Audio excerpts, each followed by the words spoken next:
ಕೊಲ್ಲೂರು ಮೂಕಾಂಬಿಕೆ ಅಸಲಿಗೆ ಕೇರಳದಲ್ಲಿರಬೇಕಿತ್ತು. ಯಾಕೆ ಅಂತ ಅಂದ್ಕೋತಿದ್ದೀರಾ? ಈ ಕತೆ ಕೇಳಿ. ಒಮ್ಮೆ ಆದಿಶಂಕರಾಚಾರ್ಯರು ಜ್ಞಾನ ಸ್ವರೂಪಿಯಾದ ಸರಸ್ವತಿ ದೇವಿಯ ಆರಾಧನೆ ತಮ್ಮ ಜನ್ಮಭೂಮಿಯಾದ ಕೇರಳದಲ್ಲೂ ಸ್ಥಾಪಿಸಬೇಕು ಅಂದ್ಕೊಂಡಿದ್ರು. ಈ ಉದ್ದೇಶಕ್ಕಾಗಿ ಅವರು ಕರ್ನಾಟಕದ ಕೊಡಚಾದ್ರಿ ಪರ್ವತಗಳಲ್ಲಿ ತೀವ್ರ ತಪಸ್ಸು ಮಾಡ್ತಾರೆ.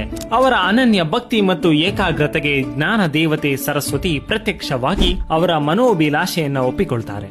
ಆದರೆ ದೇವಿ 2 ಷರತ್ತನ್ನ ಇಡ್ತಾರೆ. ಆ ಷರತ್ತಿನಂತೆ ಮೊದಲನೆಯದು, ಶಂಕರಾಚಾರ್ಯರು ಮುಂದೆ ನಡಿಬೇಕು ಮತ್ತು ದೇವಿ ಅವರ ಹಿಂದೆಯೇ ಹಿಂಬಾಲಿಸಿ ಬರ್ತಾರೆ. ಎರಡನೆಯದು, ಯಾವುದೇ ಕಾರಣಕ್ಕೂ ಶಂಕರಾಚಾರ್ಯರು ಹಿಂದಕ್ಕೆ ತಿರುಗಿ ನೋಡಬಾರದು ಅಂತ.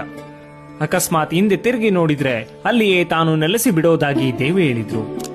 ಶಂಕರಾಚಾರ್ಯರನ್ನ ಹಿಂಬಾಲಿಸಿ ಪರ್ವತಗಳಿಂದ ಇಳಿಯುತ್ತಿರುವಾಗ ದೇವಿಯ ಗೆಜ್ಜೆ ಶಬ್ದವು ಆಚಾರ್ಯರಿಗೆ ಕೇಳಿಸ್ತಾ ಇತ್ತು.